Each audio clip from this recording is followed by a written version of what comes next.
Normalement, donc bonjour à tous, je me présente Inès Giffrin, je suis chef de projet à la BEA et en fait je me permets d'introduire ce webinaire en l'absence de mon collègue Jean-Bernard qui est en congé actuellement, mais je prends le relais pour l'introduction. Donc bienvenue pour ce webinaire qui a lieu dans le cadre du programme donc, Cuisine 4.0 en collaboration avec le groupe AP et puis FENAE.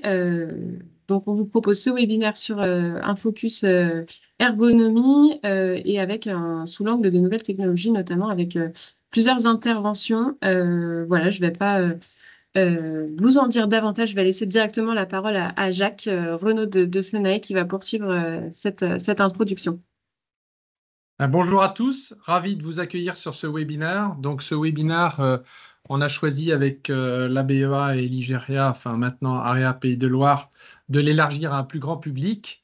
Il faut savoir qu'il s'inscrit aussi dans un programme inter-entreprise qui est une série de journées de séminaires en présentiel et qui donne l'occasion aux participants de partager sur les thématiques usine 4.0, nouvelles technologies, projet industriel, conduite du changement, management.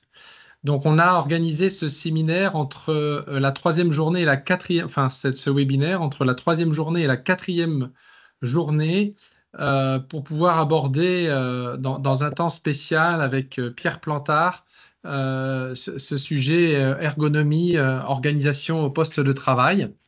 Et donc, Pierre est quelqu'un qui connaît bien la formule, qui a déjà eu l'occasion de la faire. Donc, je vais lui donner la parole dans quelques secondes et avant cela, se dire qu'on est parti pour un tempo une heure et demie, maximum une heure et demie, qui se veut interactif. Donc, on est assez nombreux autour de cette visio, mais je pense qu'on saura s'organiser avec des lever la main. Donc, je resterai sur l'animation de cette réunion et serai attentif à vos levées de main si vous voulez prendre la parole et poser des questions. Voilà. Donc, sans plus tarder, je vais laisser la parole à Pierre. Merci, Pierre, de nous donner cette occasion de partager ton expertise et ton expérience avec nous. Et puis, c'est parti pour, on va dire, une heure de présentation, mais interactive, et ça nous laissera le temps des questions. Ça marche. Merci beaucoup, Jacques.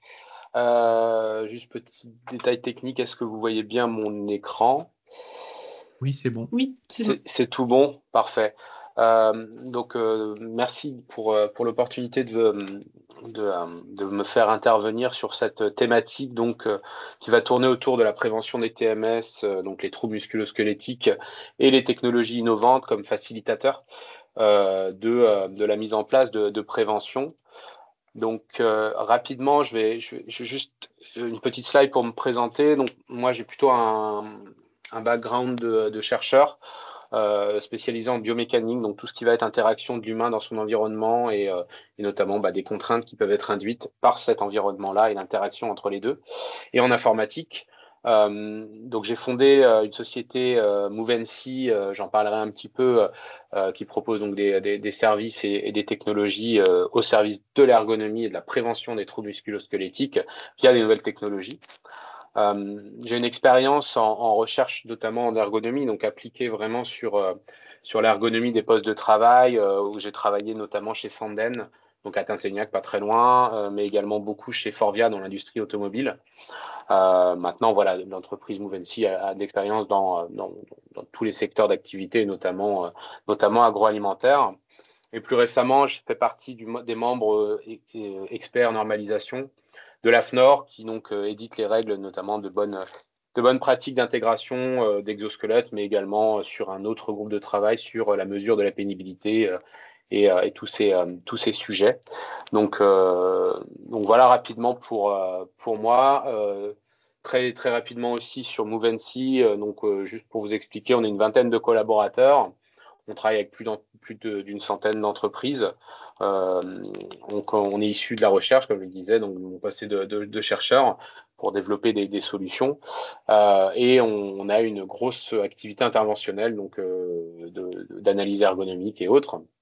Notre objectif et notre volonté, c'est de proposer des outils technologiques pour pouvoir mesurer les risques sur le terrain, que ce soit scientifiquement prouvé, mais également facile et objectif, et que les résultats soient performants pour amener des vrais leviers aux entreprises pour prévenir les risques.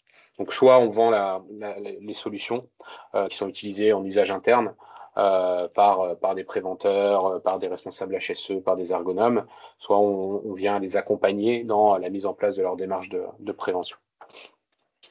Donc, je vais faire rapidement un petit laïus sur les TMS. Hein, ça va être assez rapide. Je ne vais pas rentrer dans les détails des mécanismes sous-jacents, mais pour voir un peu, qu'on sache tous de quoi on parle. Donc, les TMS, ça va être donc des maladies professionnelles. Première maladie professionnelle en France, hein, près de 87% des maladies professionnelles sont des TMS. Donc, ça va toucher principalement le haut du corps. Donc, tout ce qui va être articulation, épaules, coudes, poignets et dos. À savoir que sur l'infographie, on voit qu'il n'y a que 7% sur le dos, c'est qu'en gros, le dos ne fait pas vraiment partie du tableau 57 des maladies professionnelles, mais est très impactant sur un autre tableau 96 de mémoire. Et donc, le dos est aussi fortement touché en termes de maladies professionnelles, mais si on reste vraiment stricto sensu sur la définition du tableau 57, on n'est que sur les épaules, poignets et coudes. Donc ça touche les nerfs, les tendons, les muscles autour de l'articulation et induit notamment par l'activité professionnelle réalisée par le travailleur. Ça coûte en moyenne un peu plus de 20 000 euros en coût direct. Donc après, il y a des TMS comme l'épaule qui coûtent beaucoup plus cher, notamment en termes de reprise d'activité et autres. On est environ sur 2 mois avant la reprise d'activité. C'est un tiers des cas d'absentéisme aussi, donc les troubles musculo-squelettiques, et ça représente près de 22 millions de journées de travail perdues en France chaque année. Donc c'est vraiment un impact qui est très fort. Je pense que si vous êtes là, vous le savez déjà. Les secteurs les plus touchés, donc il y en a plein, avec une forte progression notamment de certains secteurs comme l'aide à la personne, qui est de plus en plus sinistré, mais le secteur historique le plus touché, et encore plus en Bretagne et dans l'Ouest, c'est l'agroalimentaire. Donc ça représente la quasi-totalité des maladies professionnelles, 97%. Ça touche le dos et en Bretagne, on a un triste record depuis des années sur la région la plus touchée, donc où le secteur agroalimentaire est l'activité la plus touchée par les maladies professionnelles et les troubles musculo-squelettiques plus spécifiquement. Alors, comment ça survient une maladie professionnelle une TMS, pardon, de façon très simple, hein, c'est quand les sollicitations qui sont induites sur le travailleur et les contraintes qui sont induites, donc physiques notamment, sont plus importantes que sa capacité physique et psychique d'y faire face. Souvent, on est dans un équilibre entre les contraintes et comment notre corps et notre environnement et nos marges de manœuvre permettent de s'équilibrer pour pouvoir soutenir cette sollicitation. On peut prendre l'exemple d'un sportif de haut niveau qui va s'entraîner au fur et à mesure, très très proche de ses points de rupture, mais sans le dépasser, parce que s'il le dépasse, il va se blesser. Sur le travailleur, c'est pareil, sauf qu'il le fait au quotidien. Donc, il va avoir des sollicitations journalières qui vont arriver, et derrière, il va espérer pouvoir avoir des capacités physiques, psychiques et organisationnelles qui vont lui permettre d'y faire face. Et si ce n'est pas le cas, si c'est déséquilibré, la TMS va survenir au fur et à mesure. Plusieurs niveaux d'atteinte, des niveaux d'atteinte de niveau 1 qui vont être des plaintes qui arrivent mais qui disparaissent à l'arrêt de l'activité. Donc là, on est vraiment au tout début de la génération d'une TMS. Puis la fréquence va augmenter, l'intensité aussi, et surtout, le temps de douleur va continuer après l'activité. Et derrière, on va sur le 3e stade, donc l'apparition de la maladie, on va être vraiment sur une douleur chronique qui va rester même en activité de repos. À savoir qu'une TMS a un caractère réversible à partir du moment où il est pris en charge assez précocement, comme n'importe quelle maladie. Et si l'exposition aux facteurs de risque est analysée et puis surtout diminuée. Il faut savoir quand même que plus de 40% des maladies professionnelles entraînent des incapacités de travail par la suite. Et donc, à la charge aussi de l'entreprise de travailler sur tout ce qui est restriction d'activité et autres. Donc, l'apparition d'une maladie, même quand on revient d'une maladie professionnelle, c'est jamais anodin pour l'entreprise. En termes de coûts, on va surtout voir le côté visible de l'iceberg qui va être les cotisations AT-MP qu'on paye en fonction de l'accidentologie, en fonction du nombre de maladies professionnelles. Et donc ça va dépendre de la taille de l'entreprise, entre les moins de 50, les plus de 50, etc. Mais ça représente pouillème, on va dire, sur le coût total d'une TMS. Parce qu'en fait, on va avoir plein d'impacts et de coûts indirects qui vont arriver, notamment sur la gestion de l'absentéisme, ça coûte cher. Comment on trouve un remplaçant, comment on forme le remplaçant pour le mettre sur la ligne de prod pour pas impacter la productivité. Et puis derrière, comment on va gérer notamment le retour à l'emploi, le retour à l'activité de la personne qui revient avec des incapacités de travail. Si je peux plus lever le bras au-dessus de la ligne des épaules, quels sont les postes sur lesquels je peux les mettre, quels sont les postes sur lesquels je peux plus les mettre. Tout ça, en fait, ça demande des coûts d'adaptation, des coûts d'analyse qui sont beaucoup plus importants que les seuls coûts directs. Derrière, donc en gros, maintenant qu'on voit à peu près ce que c'est qu'une TMS, qu'est-ce qui va agir défavorablement sur une TMS? Quels sont les facteurs de risque? Donc une maladie professionnelle et un TMS particulièrement, c'est multifactoriel. Ce serait trop simple s'il y avait juste un seul facteur qui les entraînait. Mais non, c'est multifactoriel. On a différents risques. Le risque, on peut les citer, le risque psychosocial, donc tout ce qui va être au niveau de l'ambiance de travail, du stress, etc. Les risques environnementaux, le travail au froid, le travail de nuit, le travail avec de la luminosité différente, enfin voilà, tous ces facteurs environnementaux qui peuvent induire aussi une augmentation, une aggravation ou une réduction de la possibilité d'avoir une TMS. Les risques organisationnels, comment vous êtes organisé, quels sont les temps de cycle, est-ce qu'on est sur du juste à temps, est-ce qu'on a des marges de manœuvre pour pouvoir rattraper une baisse de productivité, comment est géré les cas de panne machine, est-ce qu'il faut rattraper toute la production après. Voilà, tout ce qui est lié à l'organisation du travail. Les risques individuels, donc ça c'est les risques qui ne sont pas dus à l'entreprise mais qui sont dus à l'individu, qui sont les risques dits non professionnels. Donc là ça peut être l'âge, l'activité physique, l'hygiène de vie, tous ces facteurs sur lesquels vous pouvez malheureusement peu agir en tant qu'entreprise. Et enfin le risque aussi qui est assez important, c'est le risque, on peut l'appeler physique, mais plus précisément biomécanique. C'est le risque qui va être directement lié aux contraintes de l'activité sur le corps de l'opérateur. Donc nous, précisément, c'est les technologies qu'on développe et la plupart des technologies qui sont développées au sens large vont essayer de pouvoir quantifier et agir sur ces facteurs de risque qui sont un petit peu la clé de voûte de l'ensemble des autres facteurs de risque. Donc il ne faut pas prendre seulement le risque biomécanique, il faut le prendre dans l'écosystème des différents risques, mais c'est celui qui est souvent le point d'entrée à l'analyse du risque parce que c'est en gros les conséquences des autres risques, par exemple l'organisation du travail ou autre. Donc les facteurs de risque, pareil, je ne vais pas rentrer dans les détails, l'idée c'est pas de vous faire un cours, mais c'est important de bien les situer. Il y a 4 facteurs de risque biomécaniques. Il y a le premier, c'est les efforts, c'est la sollicitation des muscles qui, sur une tâche, par exemple, de levage, sur une tâche de poussée, sur une tâche de découpe de viande, par exemple. Donc, tout l'effort que l'organisme et le corps va devoir mettre en place pour réaliser la tâche. Ensuite, on a l'amplitude articulaire, donc c'est tout ce qui va être posture. Est-ce que je suis dans une posture qui va être loin de mes zones de confort? Donc, chaque articulation a des zones de confort et des zones d'inconfort. Les zones d'inconfort sont proches des limites de l'articulation et souvent c'est là où par exemple les os vont frotter, les ligaments vont se compresser et plus on est sur des postures qui sont dites à risque, plus on va avoir de chances de déclarer une TMS sur cette articulation-là. Il y a également les problématiques de posture statique. Donc, c'est quand une partie du corps reste bloquée, immobile pendant plus d'une minute. En fait, ça peut entraîner des gènes et notamment une compression des tissus. Si en plus elle est liée à des postures qui sont hors des zones de confort et autres. Donc, on va être vraiment sur tout ce qui va être ce qu'on appelle les contractions isométriques, donc les postures immobiles, mais où il y a de la force et de la posture qui peut être contraignante.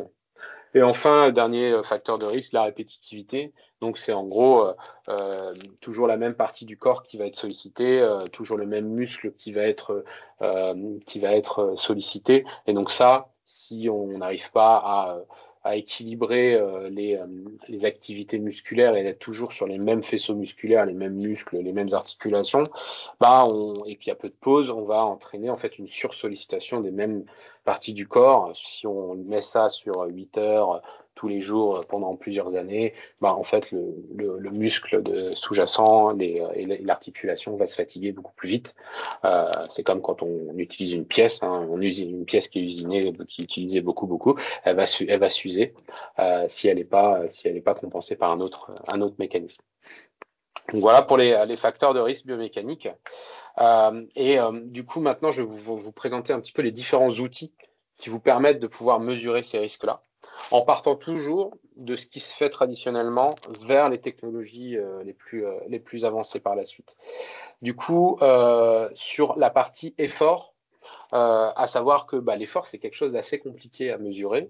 Le premier à mesurer l'effort, ou en tout cas le premier à proposer une règle, c'est Borg, avec la fameuse échelle de Borg qui est utilisée à peu près partout, aussi bien dans le monde industriel, mais aussi en médecine, quand on veut évaluer la douleur.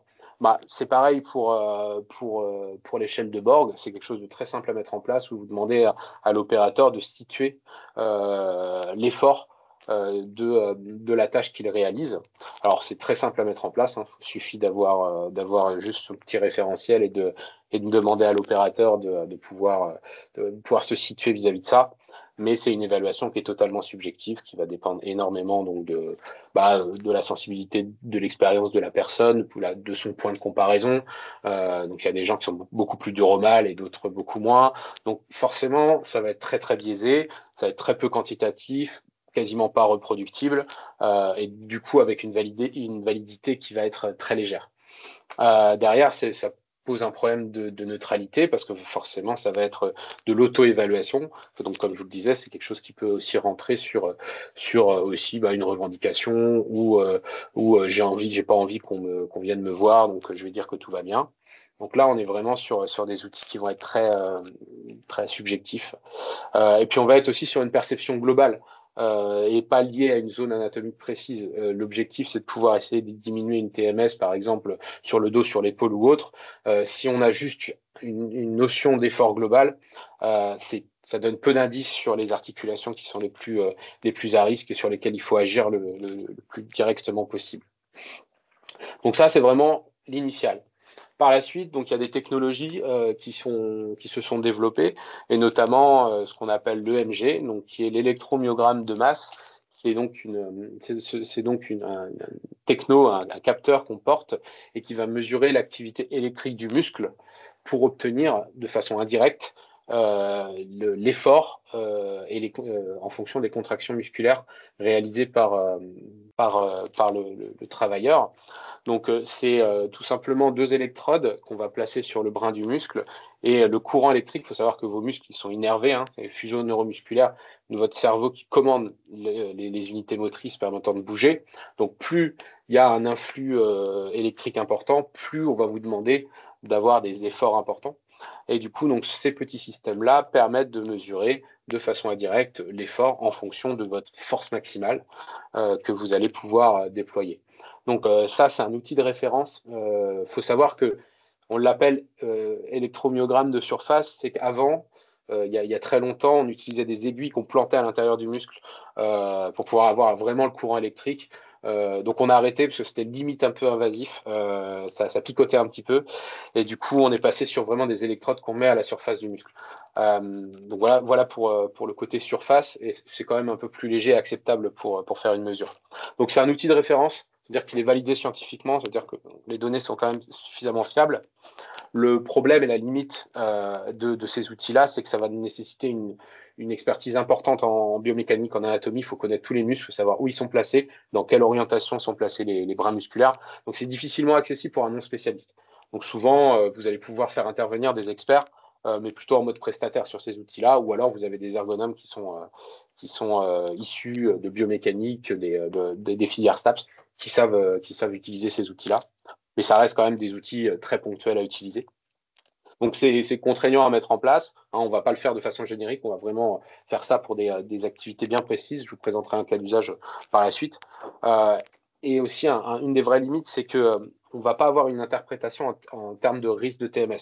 On va juste savoir que Jean-Claude, sur son pectoral, il va être à 70% de son maximum. Mais est-ce que 70% de son maximum, c'est bien, c'est pas bien, c'est à risque, c'est pas à risque? C'est difficile de pouvoir se situer. La seule chose qu'on va pouvoir dire, c'est que notre opérateur, avec cet aménagement-là, il est à 90% de son max, et là, maintenant, il est à 70%. Donc, c'est mieux. Mais on va être que sur des évaluations relatives d'une situation par rapport à une autre. On ne pourra pas dire en dessous de 70, c'est risqué, c'est pas risqué, c'est moyen risqué. Donc ça, c'est la limite aussi de toutes les activités, de toutes les mesures liées à l'effort. En tout cas, au niveau des muscles. D'autres technologies sont apparues aussi, alors un peu moins récemment que les EMG, c'est tout ce qui va être mesure des forces et des efforts, ce qu'on appelle un bon vieux dynamomètre, qui vous permet de mesurer un effort de poussée, de tirer. Donc il y a par exemple des bras de chariot instrumentés qui permettent de savoir combien de newtons on pousse, ou même des nappes de pression qu'on met sur les mains pour savoir les forces de grippage, si on a des activités de force de grippage. Ce qui est intéressant, c'est que c'est des mesures qui sont directes, c'est de la physique pure. Il y a des normes existantes, il y a des ISO qui permettent de dire il ne faut pas dépasser tant de newtons en poussée, en levée. Donc là, on a vraiment des normes qui sont éditées et qui permettent de pouvoir se situer vis-à-vis de ces normes-là. Les limites de ces outils-là, c'est que c'est des mesures qui sont ultra locales, donc c'est soit les bras, soit les mains, soit les pieds, mais en fait, on ne sait pas quelle est la répercussion sur l'épaule, sur le dos. Et c'est là, et c'est pas sur les mains, forcément, que la maladie se retranscrit.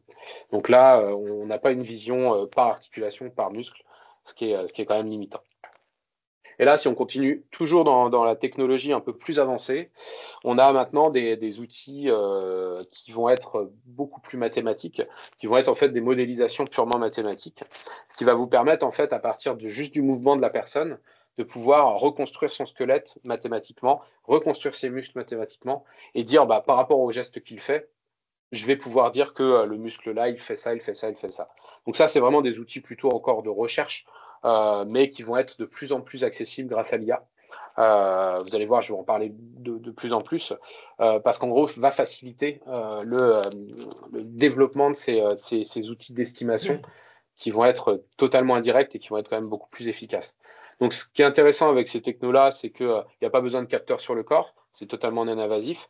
Ça permet de pouvoir avoir l'estimation aussi de tous les muscles profonds et de surface. Parce que ce que je ne vous ai pas dit avec les EMG, c'est qu'on va regarder principalement les muscles de surface, mais les muscles qui sont tout au fond, on ne va pas forcément les entendre avec les innervations électriques, alors qu'avec les modèles, là, vous allez pouvoir avoir l'ensemble des muscles.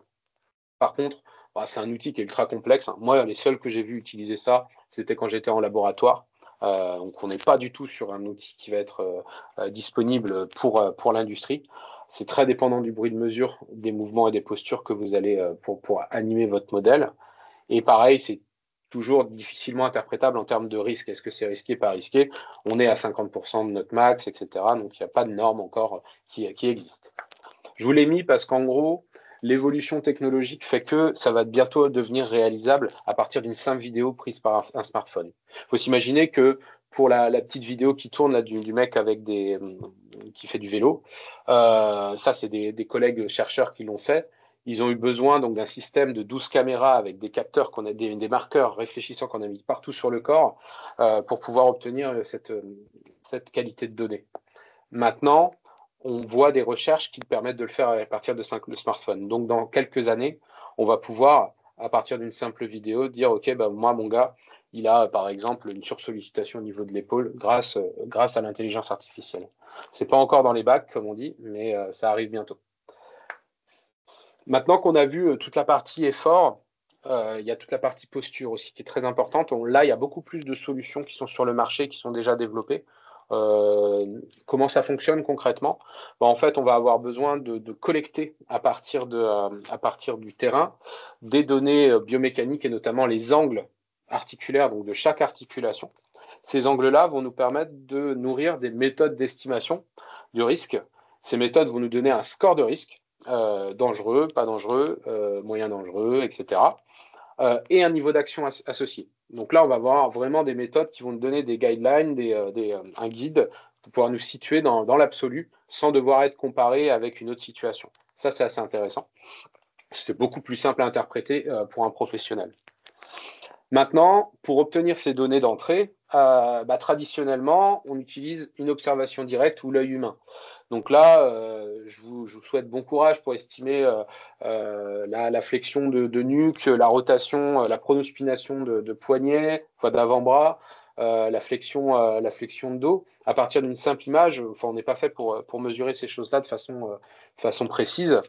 Du coup, l'estimation un peu traditionnelle qui est faite, elle est subjective, elle est faite à l'œil et du coup entraîne pas mal de limites. Bon, l'avantage, c'est qu'elle est simple à mettre en place. Vous avez juste à observer et noter sur votre petite grille Excel ou en papier crayon les différents angles articulaires que vous estimez. Mais par contre, derrière, les données vont être très peu quantitatives parce qu'on va souvent s'attacher à regarder une posture, on va prendre une photo d'une posture, mais tout ce qui se passe entre deux postures évaluées, on ne va pas le savoir. Deuxième, on va avoir aussi des problèmes de reproductibilité. On voit qu'en fait, entre une personne ou son collègue sur la même image, on ne va pas avoir le même score parce qu'on n'a pas la même sensibilité pour mesurer les angles. C'est le problème des estimations subjectives. Et enfin, le troisième point, c'est que s'il faut le faire pour chaque posture, de chaque poste de travail, potentiellement de chaque opérateur, on n'en a pas fini. Et c'est un temps considérable. Moi, je me souviens, dans l'automobile, on le faisait de façon systématique et en fait, on n'avait même pas le temps de finir l'évaluation d'une ligne de prod que la ligne changeait. Et on devait tout recommencer parce que le nouveau produit sur la ligne était déjà arrivé. En gros, c'était le serpent qui se mordait la queue et on n'arrivait pas à avancer parce qu'on utilisait des méthodes aussi de collecte de données totalement subjectives. Donc maintenant, il y a de nouvelles technologies qui arrivent. Il y a deux grandes familles de technologies, celle où on a les capteurs qui sont portés sur le corps, et les autres, on est plutôt sur l'IA et la vision par ordinateur. Donc les premiers, les capteurs portés, donc c'est des petits capteurs, c'est comme ce que vous avez dans vos téléphones qui vous permettent de savoir si vous êtes en paysage et d'adapter votre point de vue de façon directe. Donc les centrales inertielles, c'est composé donc d'un accéléromètre, d'un gyroscope et souvent d'un magnétomètre qui vous permet d'obtenir l'orientation de l'objet dans le monde. Donc là, par exemple, sur l'exemple du système Xsense qui est utilisé, on va en placer sur l'ensemble des parties du corps pour avoir les orientations de ces différentes parties du corps. Donc, ce qui est bien, c'est qu'on va avoir de la mesure objective des angles articulaires. C'est validé scientifiquement pour être suffisamment précis et robuste en conditions industrielles. Et c'est de plus en plus miniaturisé. Donc, c'est quand même, on va dire, de moins en moins contraignant. Cependant, les limites, c'est que quand même, on va devoir équiper la personne. Là, dans l'automobile, ça peut s'y prêter, mais dans l'agroalimentaire, les mesures d'hygiène, va falloir se mettre sous la combinaison ou sous les équipements de protection. Ça va pas être forcément super bien accueilli, ça dépend du collaborateur, parce que faut l'équiper. Il va voir à tous ses collègues qui vont le regarder en train de se faire équiper. En plus, il faut calibrer, donc il faut faire des postures un peu stéréotypé pour calibrer le système, donc ça peut être contraignant aussi parce qu'il faut le sortir de ligne pour faire tout ça. Donc il y a des contraintes qui sont quand même importantes sur ces systèmes-là. De plus, ces systèmes ont tendance à dériver au cours du temps, à avoir des erreurs qui augmentent à cause de la présence de fer dans l'environnement. Parce que historiquement, ça n'a jamais été fait pour ça. Ces technos-là, elles ont été faites pour faire de la mesure pour le cinéma, pour les jeux vidéo, et donc dans des environnements contrôlés. Sur des environnements comme des lignes de production où il y a du fer partout, donc des machines en fer, etc., le magnétomètre qui repère le nord magnétique, il va être perturbé, il va entraîner des erreurs au fur et à mesure du temps. Donc il faut recalibrer souvent en plus. Des fois, toutes les 2-3 minutes, il faut redemander à mon opérateur de se recaler. Donc ça, potentiellement, ça peut être un peu contraignant. Enfin, surtout si vous voulez l'utiliser de façon routinière pour faire des cartographies de risques, etc. Ça demande aussi une formation qui peut être assez lourde parce qu'il faut le placer très correctement. Comme vous pouvez le voir sur l'avant-bras de la dame, le capteur est bien mis là, mais si vous le mettez au niveau du muscle, ici au niveau de la bonbonne du muscle, vos résultats vont être totalement faux parce que vous allez confondre une flexion d'une abduction. Et donc, il faut connaître un peu l'anatomie. Donc, la formation est quand même assez importante. Donc, il faut avoir soit une ressource en interne qui soit suffisamment staffée, soit passer plutôt par de la presta. Et derrière, si vous avez plusieurs unités de production et que vous avez un référent par unité de production, si vous devez dupliquer le modèle, c'est du hardware, tout simplement. Donc, ça va être un coût de hardware qui va être multiplié.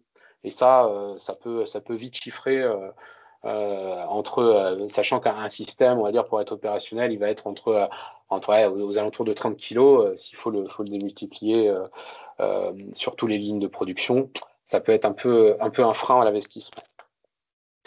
La deuxième famille de solutions pour mesurer tout ce qui va être posture et mouvement, ça va être donc les caméras et plus particulièrement la vision par ordinateur alliée à l'intelligence artificielle. Donc notre solution en fait partie, mais il y en a plein d'autres dans le domaine, des gratuites. Hein. Vous pouvez même en trouver des américaines, des françaises. Il y a pas mal de monde sur le domaine, de plus en plus. Donc ça permet pour expliquer un petit peu, ça permet à partir d'une vidéo, d'une image, de reconnaître un humain dedans et de pouvoir déterminer où sont ces articulations en 2D ou en 3D. Et donc, c'est des algorithmes qui sont entraînés par énormément de data d'exemples. Hein. C'est une IA qui va ingérer énormément de data d'exemples et ce qu'on appelle le deep learning, et ce qui va permettre de pouvoir déduire automatiquement, dès qu'on voit une personne dans l'environnement, comme le petit exemple ici, de pouvoir relocaliser l'ensemble de ces articulations. Ce qui va être intéressant derrière, c'est qu'à partir de ces données-là, on va pouvoir calculer ces grilles de cotation, etc., etc. Donc, c'est des outils vraiment qui se développent de plus en plus. Alors, ce qui est intéressant avec ces technologies-là, c'est que ça mesure objectivement et c'est validé scientifiquement. Alors, je mets un bémol à valider scientifiquement, ça dépend des solutions. Il y a des solutions qui ont fait des démarches de validation, hein, comme la nôtre, où on peut le stipuler, mais il y en a d'autres, clairement, pour les avoir testés en conditions de laboratoire, donc face à une solution de référence, ne sont pas du tout validées. Après, voilà, c'est aussi une question de coût de la solution qui va déterminer si on est capable, si on est prêt à avoir une solution qui peut avoir des résultats qui peuvent être non validés. Ce qui est intéressant, c'est que c'est simple à mettre en place, hein, c'est pas invasif, donc on n'a rien à mettre sur le corps de l'opérateur. On a juste donc à lui demander s'il est OK pour participer à une analyse. Et comme on le faisait un ergonome traditionnel, il prenait une vidéo pour pouvoir l'évaluer. Maintenant, cette vidéo, automatiquement, va lui fournir ses indicateurs. Et donc, c'est pas contraignant pour la production. Hein. On travaille beaucoup avec des industries avec des temps de cycle très courts et on vient travailler. On va pas arrêter la ligne de prod. On n'a pas besoin d'équiper l'opérateur. Donc, c'est très indolore pour la prod et pour l'opérateur qui va pas avoir sensation d'avoir des choses sur lui et donc potentiellement modifier son mouvement. Il y aura moins de sensation d'être mesuré. Et ça, c'est quand même important. C'est rapide et automatique, hein, donc on va automatiser toute l'analyse. Nous, on l'a chiffré par une division par 7 avec nos systèmes pour faire une évaluation par rapport à la solution traditionnelle qui était très chronophage. Et derrière ces technologies-là, vu qu'elles sont toutes numériques, il n'y a pas de matériel, il n'y a pas de hardware, le coût de déploiement, c'est que de la licence, et donc c'est beaucoup plus facile et beaucoup plus léger en termes d'investissement. Les limites de ces solutions, c'est que potentiellement, il peut y avoir des pertes de données quand la personne est masquée par rapport au point de vue de la caméra ou que une partie du corps est souvent masquée, on ne va pas avoir les informations, donc l'IA ne va pas pouvoir détecter et estimer correctement où se situe l'articulation. Donc ça, après, ça prend de voir comment on peut prendre les bons points de vue pour pouvoir éviter ces problématiques d'occultation. Et bien sûr, chaque fournisseur a sa propre solution d'IA à l'intérieur et l'algorithme et les données d'apprentissage vont être différentes et donc la qualité des données et la précision de mesure va être différente d'une solution à l'autre. Donc voilà pour les différentes solutions. Alors sur le côté statique et le côté répétitivité, en fait, la répétitivité peut être mesurée par la posture, donc directement avec les mêmes outils. Et le côté statique, notamment par les outils d'effort. Donc vraiment, vous allez avoir avec ces deux types de solutions-là la possibilité de mesurer l'ensemble des facteurs de risque biomécanique. Sur la partie, moi je voulais faire un petit focus qui permet de conclure un peu cette partie sur les nouveaux outils, notamment par le développement de l'IA en ergonomie. On voit que récemment, l'IA est un peu partout et donc elle n'épargne pas non plus le domaine de l'industrie et encore moins le domaine de l'ergonomie. Et en fait, on voit que depuis les années 2010, on arrive à avoir que l'IA nous aide dans la partie ergonomie.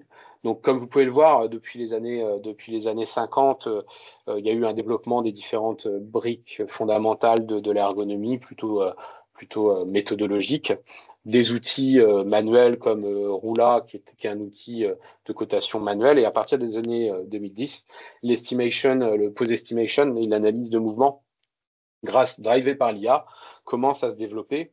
Et maintenant, on commence à voir émerger des outils qui vont permettre de pouvoir aider à la prise de décision grâce aux données qui vont être mesurées. Et donc, grâce à une IA qui va vous permettre de lier ça à des réglementations, lier ça à des guidelines qui sont directement apprises par l'IA. Mais ça, on n'y est pas encore. Pour l'instant, c'est un peu tarte à la crème, pour être tout à fait franc. Mais bon, on va y arriver. Donc, comme je le disais, traditionnellement, mise en place des pratiques, processus manuel chronophage, mais qui demeure essentiel pour la prévention. Et l'IA pour l'ergonomie, des applications telles que la vision par ordinateur, l'analyse de données, l'apprentissage machine, pour améliorer la sécurité d'un environnement de travail donné. Pour l'instant, on n'est pas encore sur quelque chose qui va vous donner la solution qui va vous permettre de réduire le risque. L'intérêt de l'IA pour l'ergonomie, c'est que ça va permettre de mesurer le mouvement du travailleur et d'analyser les risques de TMS associés.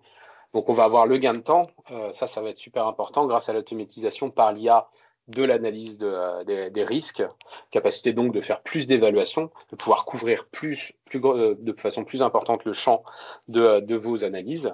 On va avoir cette objectivation de l'analyse, donc on va plus pouvoir rétorquer, mais cette analyse, elle a été faite par un ergonome consultant qui a été demandé par le CHSCT ou par la direction. Enfin voilà, le problème de neutralité va plus être là. C'est de la donnée qui va être totalement objective et totalement neutre, une neutralité de l'évaluateur. On va pouvoir aussi faire des analyses spécifiques sur le mouvement du travailleur. Si par exemple, on veut prendre en compte les caractéristiques et les contraintes interindividuelles, la taille de la personne, la latéralité, ça va être beaucoup plus facile grâce à l'IA parce que l'analyse va être personnalisée à la personne qui va être évaluée. L'évaluation va être donc plus simple, moins contraignante, plus scalable, notamment par rapport aux outils de capteurs portés, où là, on reste quand même sur un outil qui va technologiquement assez peu évoluer. Ça restera du capteur qu'on mettra sur le corps. Et enfin, on va pouvoir avoir un premier niveau de prise de décision qui va être beaucoup plus éclairé et basé sur les données objectives qui sont fournies par l'IA. Donc, les bénéfices de l'IA vont aider les entreprises à passer d'une approche réactive à une approche proactive. C'est comme ça qu'il faut le voir, c'est qu'en gros, les outils vont être vraiment comme facilitateurs pour mettre en place une démarche de prévention des TMS qui était souvent en mode pompier parce que j'ai plusieurs arrêts, j'ai la CARSAT qui me contrôle, etc. Donc ça, c'est l'approche réactive, on va éteindre l'incendie, à une approche proactive où on va essayer d'aller vers de la prévention primaire parce que c'est ce qui coûte le moins cher et ce qui est le plus efficace. Donc, je vais vous présenter maintenant quelques cas d'usage dans l'agroalimentaire de comment on utilise ces technologies-là de façon très concrète. Alors, je vous en ai pris que quelques exemples, mais voilà, il y en a beaucoup plus. Le premier, c'est par exemple pour valider un aménagement. Donc là, c'est un industriel de l'agroalimentaire dans le sud-ouest de la France qui utilise notre solution pour évaluer les risques et surtout valider l'acquisition d'une nouvelle machine-outil pour voir si cette machine va répondre au besoin de diminuer les contraintes qui ont été évaluées. Donc, on peut voir que sur l'évaluation, on a fait la première évaluation de l'outil à l'heure actuelle. On se rend compte qu'on est sur des scores de risque importants, donc qui sont basés sur les méthodologies validées. Donc là, on met en lumière qu'il y a des risques grâce à la solution, juste à partir d'un smartphone, faut s'imaginer. Derrière, on va travailler avec un groupe de travail pour pouvoir déterminer quel pourrait être le nouvel aménagement qu'on peut mettre en place. Et on va le tester, on va le mesurer, pour voir si ça apporte un réel impact. On se rend compte qu'on diminue de près de 36 points, si je lis bien, le risque au niveau du risque de TMS.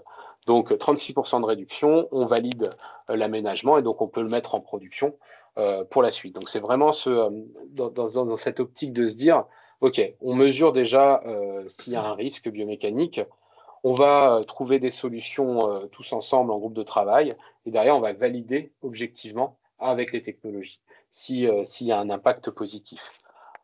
Derrière, il faut savoir que sur ce groupe-là, sur cette entreprise agro, on a un impact global de près de 50% de la diminution de l'accidentologie sur la ligne qu'on a étudiée avec Timea Cloud. Donc, c'est des choses qui peuvent quand même être assez concrètes et assez rapides. Donc, c'est pas que grâce à l'utilisation de la solution, mais il y a une contribution qui est significative par rapport à ce qui se passait traditionnellement. Le deuxième cas d'usage, c'est pareil chez un industriel de l'agroalimentaire, c'est sur la validation d'un exosquelette pour l'aide à la découpe de viande.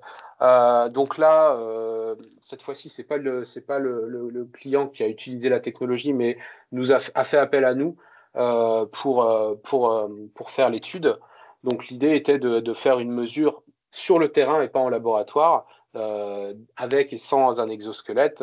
En ayant donc une analyse posturale avec nos solutions Timea, mais également d'efforts avec la solution OptiMergo qui est des EMG permettant de mesurer les efforts musculaires. Donc là, pour vraiment voir l'ensemble des risques.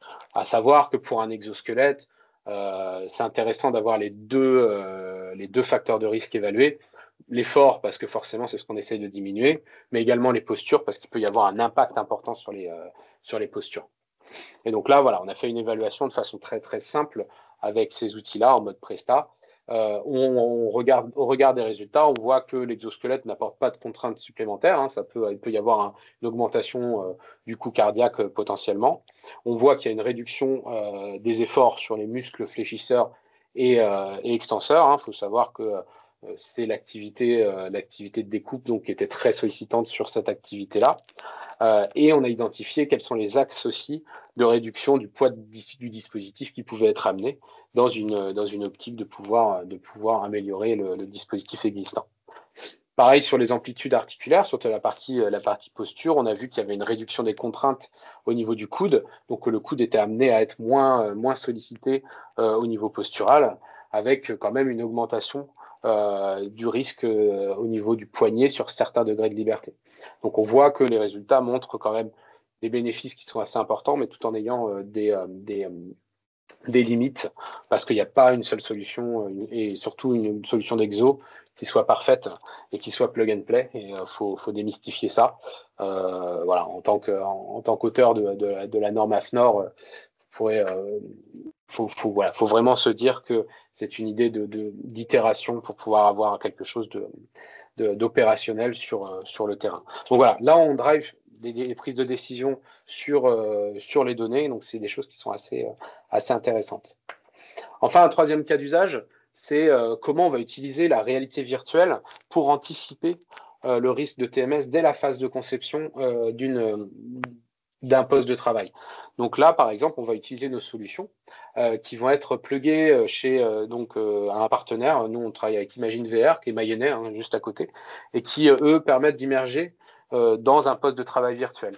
Et donc, nous, on va apporter la brique d'estimation des risques de TMS, donc en immergeant directement l'avatar et le jumeau numérique de la personne, et en obtenant les risques de TMS directement de l'opérateur qui va évoluer dans son futur poste de travail, et on va pouvoir adapter ce poste de travail, donc repositionner certains éléments, voire valider l'accessibilité de tout ça, et d'avoir en fait des chiffres qui vont driver cette évolution du poste de travail virtuel. Donc là, comme vous pouvez le voir sur le logiciel d'Imagine VR, on va pouvoir repositionner les différentes parties, refaire une évaluation et voir que le risque peut diminuer si on anticipe. À savoir que faire une correction sur un poste de travail virtuel coûtera bien moins cher que de faire une correction sur un poste qui est déjà en prod et voilà, physiquement construit.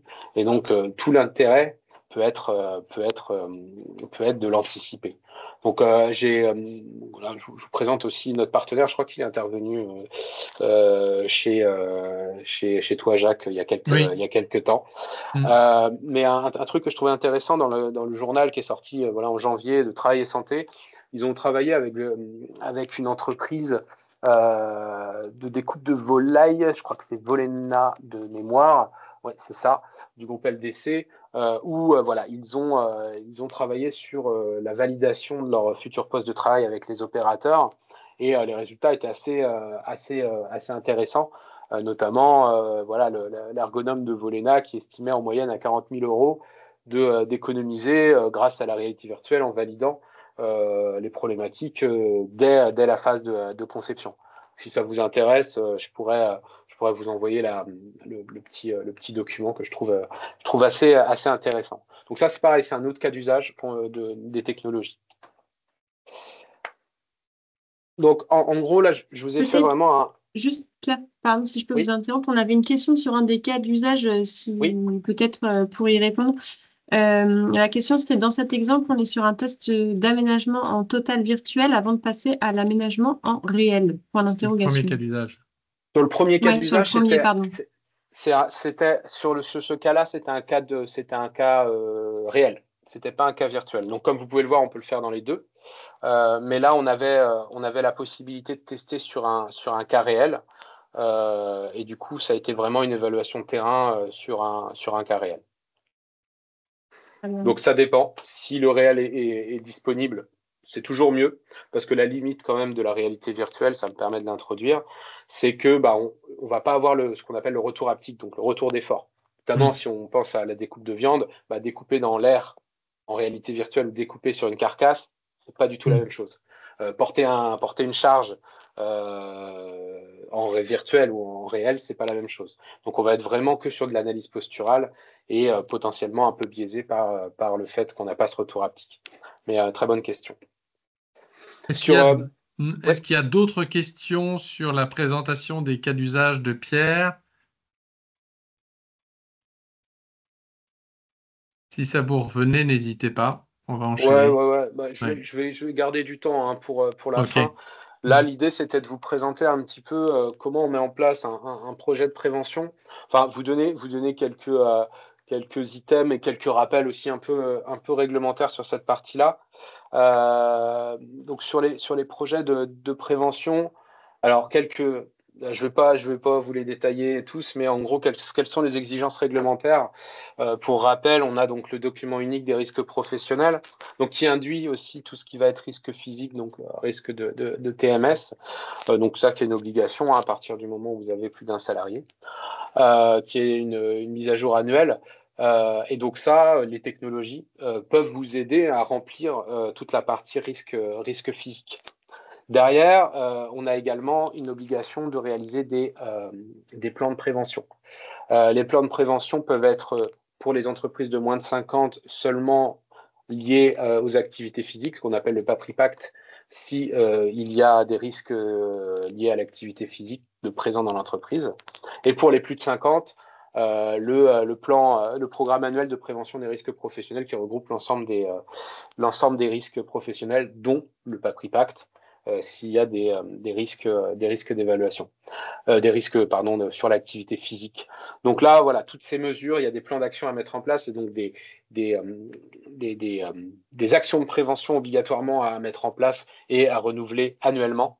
Donc toutes ces choses-là sont des choses sur lesquelles les technologies peuvent vous aider, faciliter aussi le remplissage de ces documentations-là.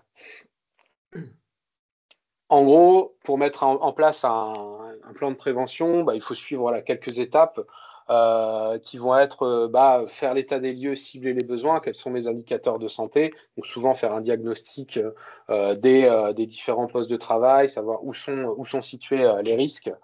Par la suite, on met en place un comité de pilotage pour définir sur quoi on va agir, sur quoi on va prioriser nos actions. On va communiquer sur les différents acteurs.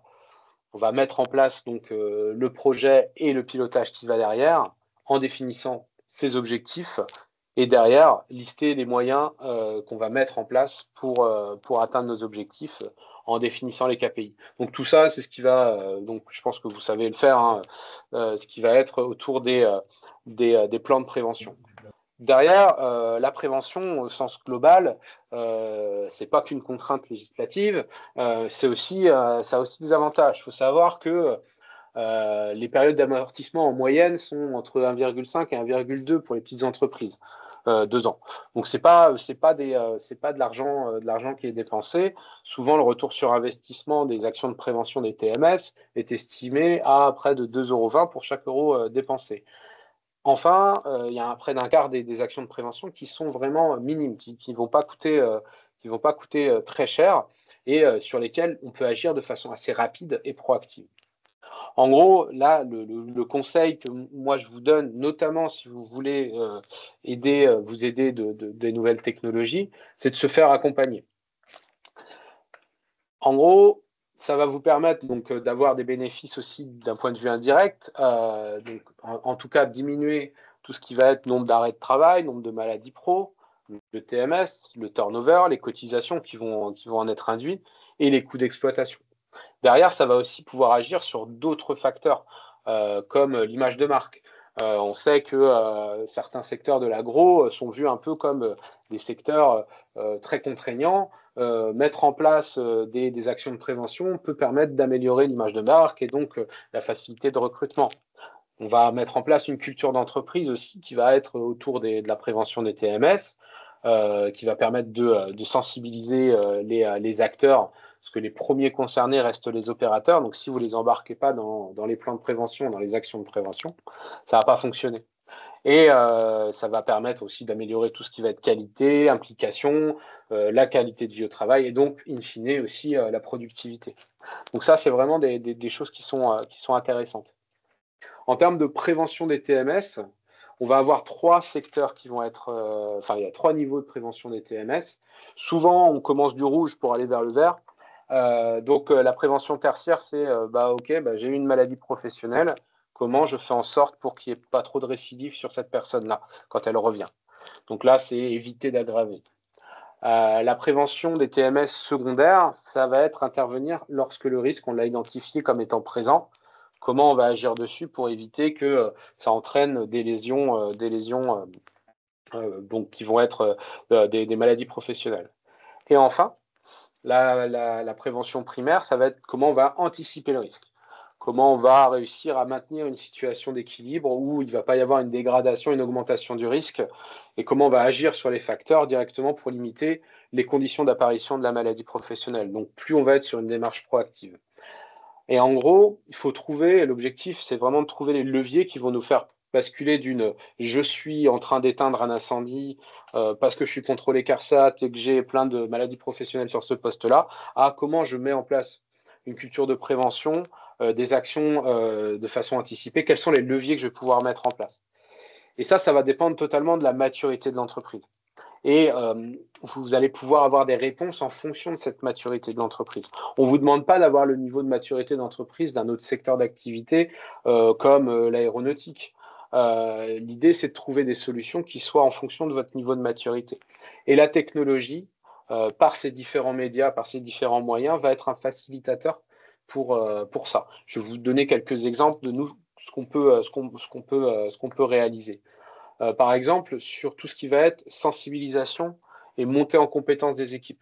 Nous, souvent, quand on arrive chez un client, on se rend compte qu'il me dit « Alors, la techno, c'est très bien, mais j'ai peur de ne pas savoir comment interpréter les résultats, etc. » Parce qu'on n'est pas formé à la démarche de prévention, à la mise en place d'un plan de prévention. Là, à ce niveau-là, il faut vous faire accompagner dans la montée en compétence de personnes relais au sein des unités de production qui vont prendre en charge la mise en place du plan de prévention et notamment via les outils qui vont lui faciliter la tâche. Donc, il y a différentes activités. On peut être sur de la formation de personnes relais, de la formation plutôt de sensibilisation ou même des ateliers à destination des opérateurs. Et là, la techno va être super intéressante. Par exemple, nous, on a des technologies qui vous permettent d'avoir le risque en temps réel en fonction du mouvement qui est réalisé par l'opérateur à partir de caméras comme celle-ci. C'est des petites caméras qui vous permettent de l'avoir en temps réel. Et là, vous allez pouvoir avoir le biofeedback direct du risque Et donc là, ça va permettre aux opérateurs de conscientiser, OK, bah ouais, quand je fais ça, potentiellement, j'ai quand même un risque important. Peut-être qu'on pourrait trouver une autre solution pour le faire.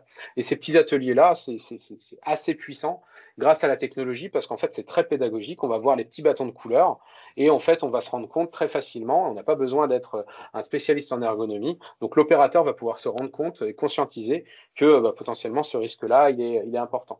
Ça fonctionne très bien. Il faut savoir que toutes ces formations et ces actions de sensibilisation, elles peuvent être prises en charge jusqu'à 70%, donc jusqu'à 25 000 euros de mémoire grâce au fonds FIPU. Il faut savoir que le fonds FIPU, c'est suite à la loi retraite, c'est un fonds pour tout ce qui va être risque ergonomique et qui va vous permettre de pouvoir avoir des subventions via l'assurance maladie. Et il faut savoir aussi qu'il y a à peine 10% de l'enveloppe de l'année dernière qui a été utilisée par les entreprises. C'est quand même dommage. Sachant que voilà, 70%, ça peut quand même donner des marges de manœuvre et des leviers pour faire des actions de sensibilisation. Et contrairement au programme TMS Pro précédent, c'est plus réservé aux moins de 50 salariés. C'est pour tout type d'entreprise. Il faut juste avoir votre document unique des risques professionnels à jour. Attention quand même. Mais voilà, on ne vous demande pas de contraintes importantes. Et ça, c'est quand même un levier qui peut être important. Et derrière, si on est plutôt sur de l'évaluation et de la diminution de l'aménagement du risque de travail, là, vous pouvez soit internaliser la compétence, soit passer par un diagnostic ergonomique qui peut être que sur la phase bioméca, sur l'analyse globale, sur la proposition de solution et surtout la validation que cette solution elle est intéressante, que ce soit un exosquelette, un aménagement de poste, que vous voulez.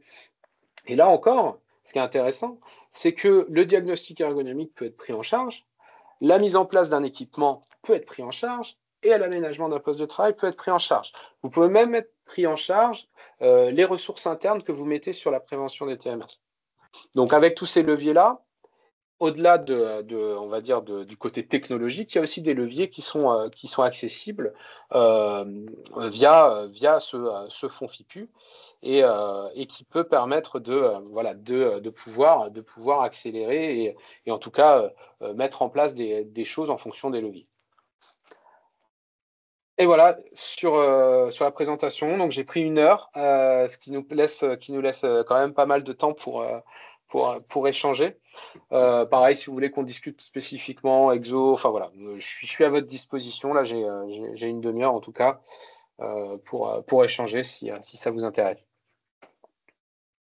Merci Pierre pour cette présentation très complète. J'espère que ça va susciter quelques questions. Ou réactions, hein, on en a déjà une. Voilà, on a une remarque en disant que c'était très intéressant avec quelques remerciements. On a une validation que le fonds FIPU fonctionne bien pour l'avoir utilisé plusieurs fois cette année. Voilà. Et une question sur les parties de visualisation, sensibilisation. Est-ce qu'on ne focalise pas trop sur la posture au détriment de l'effort? En fait, Toujours l'équilibre qui est difficile à trouver parfois aussi pour avancer. Voilà. ouais, je suis complètement d'accord. Ça va vraiment dépendre du contexte de l'activité. Ce qui est intéressant avec la posture, c'est que c'est assez simple à mettre en place. Maintenant, il y a des solutions aussi d'EMG qui permettent de le faire de façon sensibilisée. Je pense à Optimergo, par exemple, qui va vous permettre de pouvoir le faire. Donc, pouvoir aller mesurer aussi, faire de la sensibilisation autour de l'effort.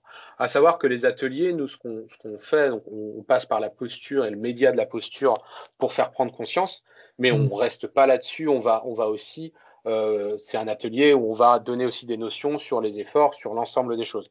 Mais c'est vrai que la visualisation va être principalement sur le postural pour simplifier au maximum la mise en place et également le rendu visuel qui est assez simple. Ok, merci pour ce premier élément de réponse, Pierre.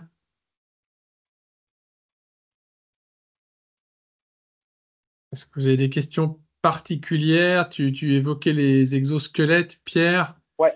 Je sais que c'est un sujet qui revient. Je te repose la question. Est-ce que ça évolue? Parce que dans le secteur agroalimentaire, on a une difficulté pour ces types d'équipements.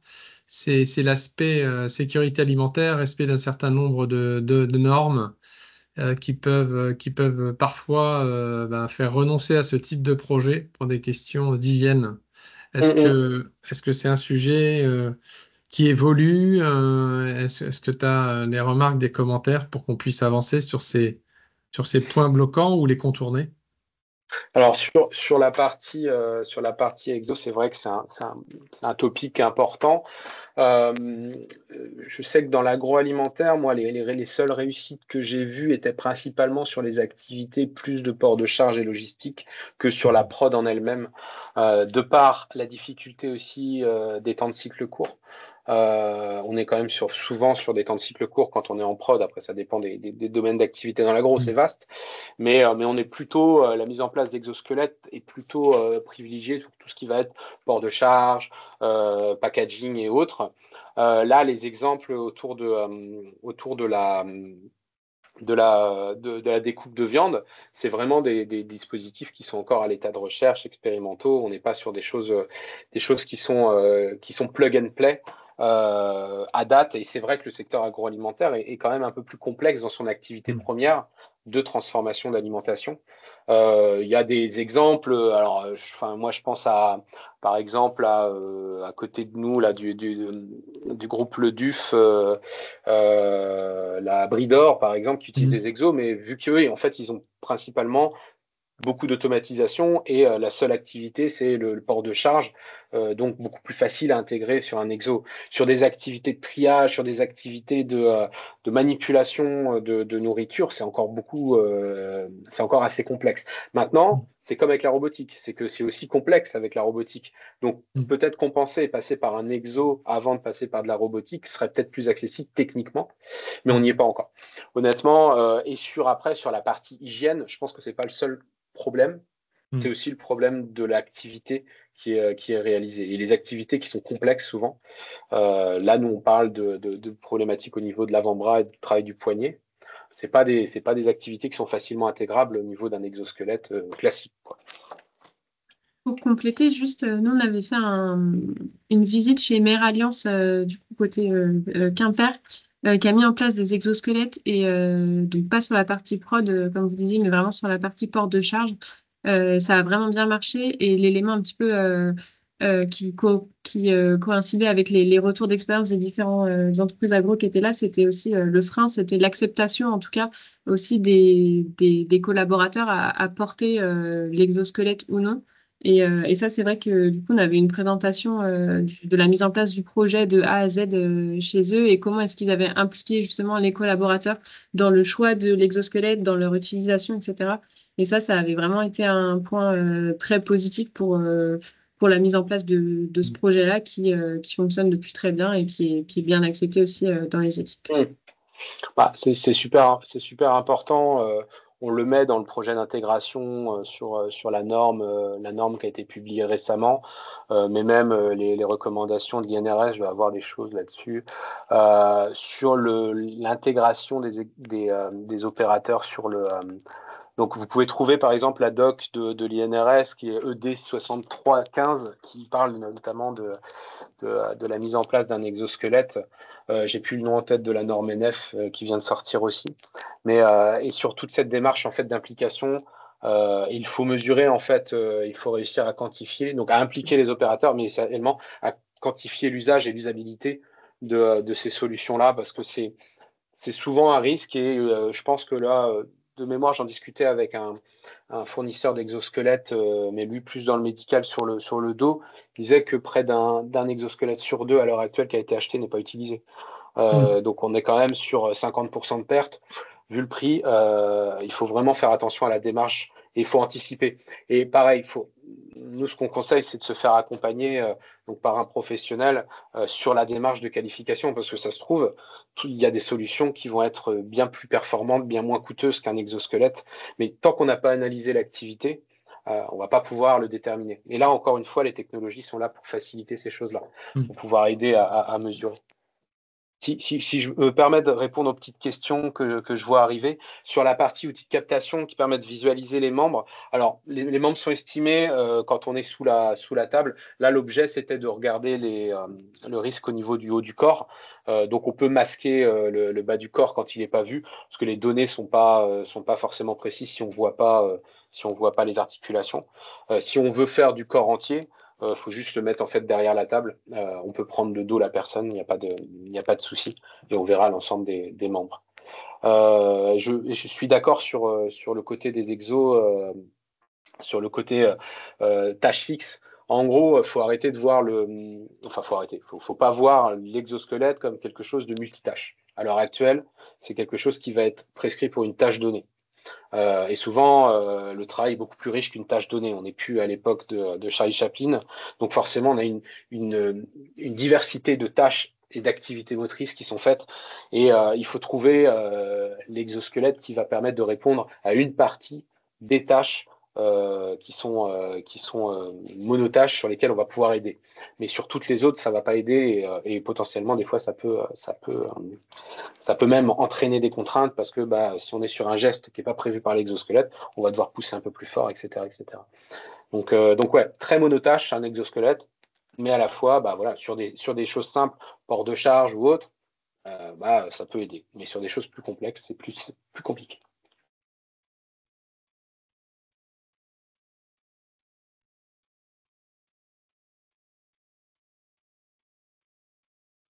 Je crois que j'avais nickel.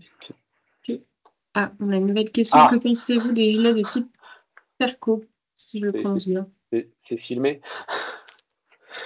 Non, je vais être honnête sur les gilets de type Perco. Pour moi, ça n'a rien de scientifique et c'est pas validé. Le corps a besoin d'être en mouvement. Bloquer le corps sur purement pour lever, pour se mettre sur en fait des postures qui sont pas forcément anatomiques. Il faut savoir malheureusement que le corps, la position de confort du dos, elle est pas comme ça. Donc ça induit des contraintes. Non, on va dire que c'est très très bien marketé, mais la vérité scientifique derrière, elle est discutable, sachant qu'en gros il y a un effet placebo qui est énorme sur le mal de dos. Parce que en fait, le mal de dos est tellement multifactoriel que on a bien, si on annonce 50% de réduction du mal de dos, on peut pas l'attribuer directement au t-shirt redresseur. Donc moi, je déconseille de mon point de vue de biomécanicien.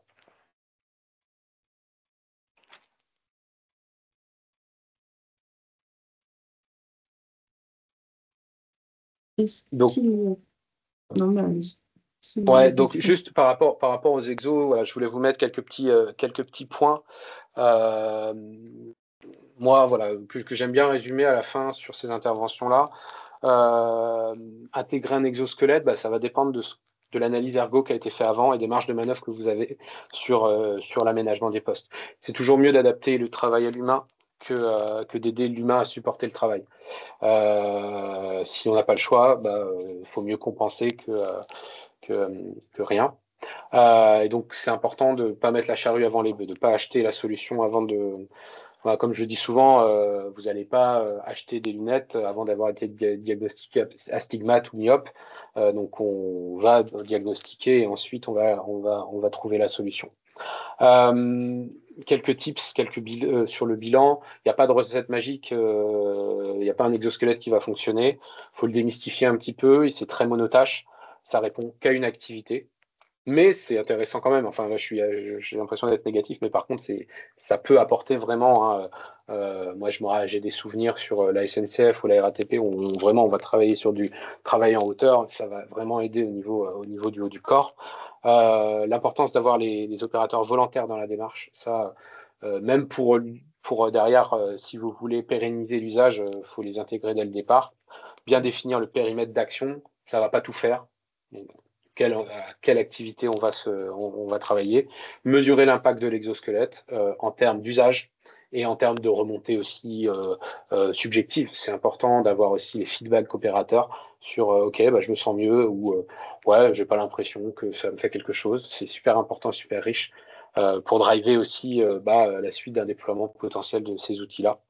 Et ouais, le retour opérateur, toujours, questionnaire important, même après l'intégration. C'est pas parce qu'on a bien respecté la démarche d'intégration qu'il faut s'arrêter là. Il faut continuer à avoir toujours à 6 mois quel est le taux d'usage, quels sont les freins à l'utilisation. Et là, après, voilà, faut boucler avec l'intégrateur. C'est leur métier aussi. donc de pouvoir vous apporter une expertise en fonction des retours opérateurs.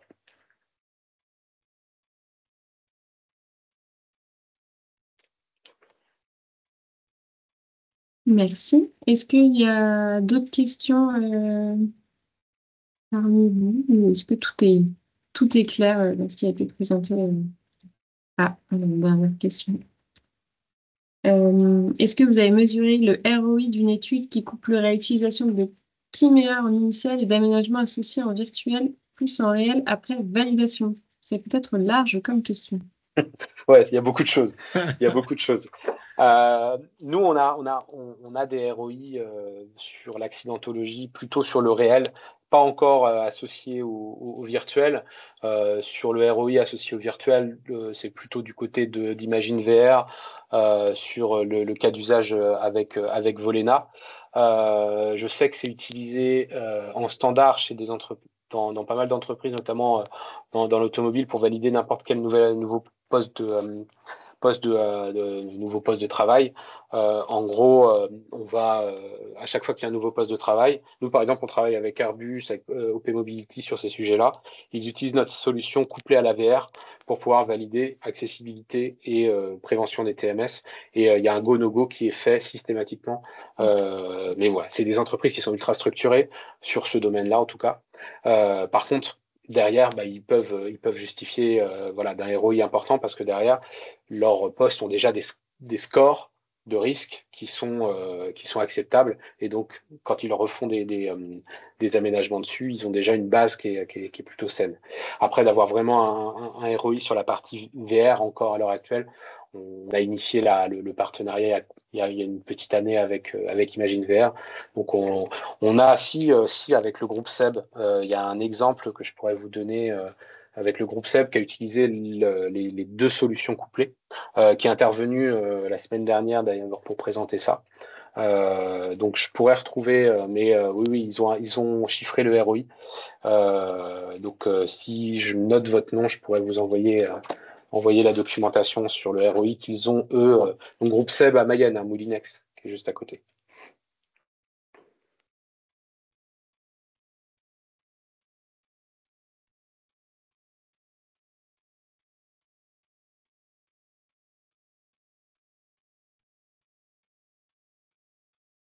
Alors, on a une nouvelle question. Alors, TMS Pro, RITMS3, désolé, je ne maîtrise pas. Comme Oui, étude préliminaire pour oui, identifier les postes à cibler, c'est une bonne étude préliminaire. oui, oui, oui.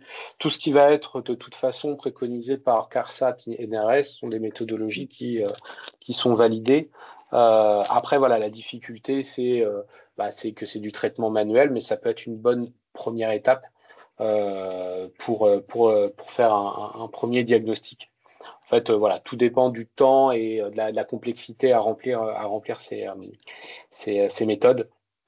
Mais oui, en tout cas, tout ce qui va être issu de la CARSAT ou de l'INRS, c'est des choses qui sont fiables.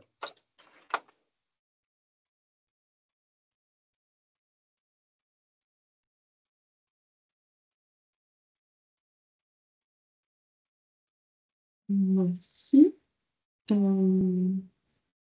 C'est une dernière question, sinon on va conclure sur cette question-là.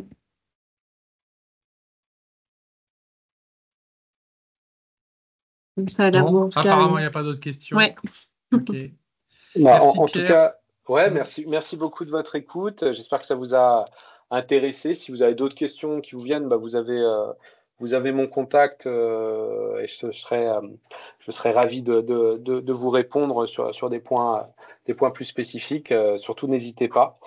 Et puis merci Jacques une nouvelle fois pour l'invitation. Merci à toi Pierre, et puis à très bientôt sur le stand Funai CFIA.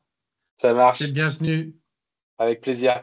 Ok, vous êtes tous les bienvenus d'ailleurs. À très bientôt, bonne journée. Merci beaucoup. Merci, au revoir. Au Bonne revoir. journée. Bonne journée, au revoir.